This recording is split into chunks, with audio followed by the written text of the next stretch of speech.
সবাই জানো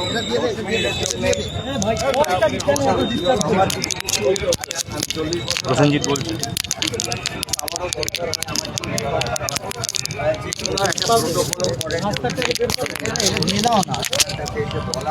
যাতে ওইটুকু সুযোগ সুবিধে আমরা 45 বছর ধরে পেয়েছি।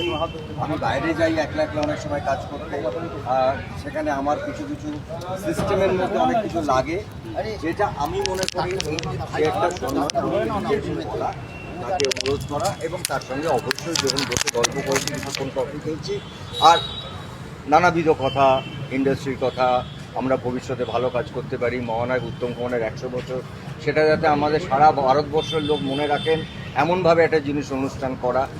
আমার এর বাইরে কোনো কথা হয়নি। আমার মনে হয় পশ্চিমবাংলার মানুষরা এইটুকু বিশ্বাস করুক, আমার সঙ্গে কারোর কোনো রাজনৈতিক কথা আলোচনা সেদিনও হয়নি, আজও হয়নি।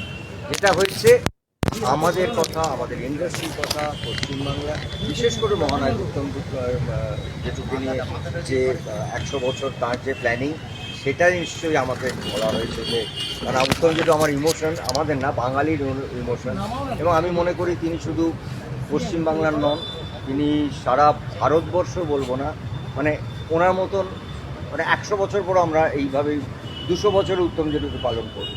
এই সমস্ত আলোচনা হয়েছে, যারা যেটা বলছেন আমি হোয়াটসঅ্যাপে দেখছি, তারা বিশ্বাস করুন, তিনি মাননীয় মুখ্যমন্ত্রী, আমাদের অনেক কথা থাকে, আমাদের অনেক প্রয়োজন থাকে, আমাদের নিজস্ব সুবিধা অসুবিধা থাকে, সেই কথাগুলো বলার জন্য বলছি সরকার নির্দিষ্টভাবে কোনো দায়িত্ব দেওয়ার কথা বলা, সরকারি কোনো কমিটির কোনো দায়িত্ব দেওয়ার কথা বলা, এইগুলো আমি এখন বলতে পারবো না, কারণ এইগুলো প্রথমত এখনো এই আলোচনাটাও হয়নি। কিন্তু নিশ্চয়ই যদি কখনো হয়, মনে করেন যে আমার কোনো একটা কমিটিতে থাকলে, সেটা আমার ইন্ডাস্ট্রি, সবাই জানেন যে আমি আমার ইন্ডাস্ট্রিটার জন্যে সবসময় রাত 2টোর সময় ডাকলেও আমি দাঁড়াবো, কারণ ওটা আমার জায়গা। তো সেরকমভাবে যদি কখনো মনে হয় ডাকেন, আমার যদি কোনো একটুখানি পরামর্শ আমার ইন্ডাস্ট্রিটাকে ভালো করে আরও বেটার হয়, কেন আসবো না? এটা তো আমার জায়গা। ফিল্ম ফেস্টিভ্যাল নিয়ে কোনো কথা হলো? ফিল্ম ফেস্টিভ্যাল তৈরি হবে, নিশ্চয়ই তৈরি হবে। চলচ্চিত্র জগতের উন্নয়নের জন্য কোনো বিনিয়োগ আসার কথা, সেরকম কোনো সম্ভাবনা নয়, এইগুলো আলোচনা সেইভাবে হয়নি। তবে আমি আশা রাখছি যে এই প্রত্যেকটা জিনিসই আগামী 3-4 মাসের মধ্যে একটু একটু করে এগোবে। কিন্তু আলোচনা যাই হয়েছে, সেটা সিনেমা বেশি আলোচনা। মহানায়ক উত্তম কুমার, তাঁর 24শে জুলাই আমরা সবাই জানি মৃত্যুদিন, এবং 3rd সেপ্টেম্বর এই বছরটা আমাদের জন্য আরও বড়।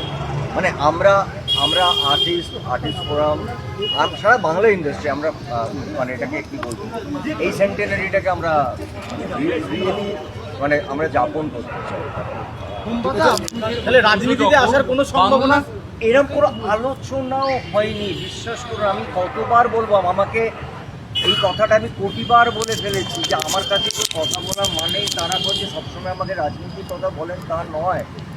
আপনারা কেন বোঝেন না যে আমি আগেও বারবার বলেছি যে আমায় যদি কোনো দিনই আমি ভাবি রাজনীতিতে আসবো, সব থেকে আগে আপনাদের দেখে বলবো যে আমি রাজনীতিতে আসছি, কিন্তু কোনো মানুষের সঙ্গে সম্পর্ক তো রাখতে হবে। আমরা তো এমন একটা কেরিয়ারে আছি, প্রফেশনে আছি, যেখানে আমার একটা সম্পর্ক রাখা, আমার নিজস্ব কিছু ব্যক্তিগত প্রয়োজন আছে, যেটা সিস্টেমের মধ্যে পড়ে, এবং আমার মনে হয় সেই চেয়ারটাকে সম্মান দিয়ে আসতে হবে। বলছি আজকে প্রশ্নটা এই কারণে উঠছে কারণ রাজ্যসভা থেকে 3-4 জনের পদত্যাগ, সেই আসনের নির্বাচন, অনেকেই বলছেন যে রাজ্যসভায় হয়তো কোনো আলোচনা একটু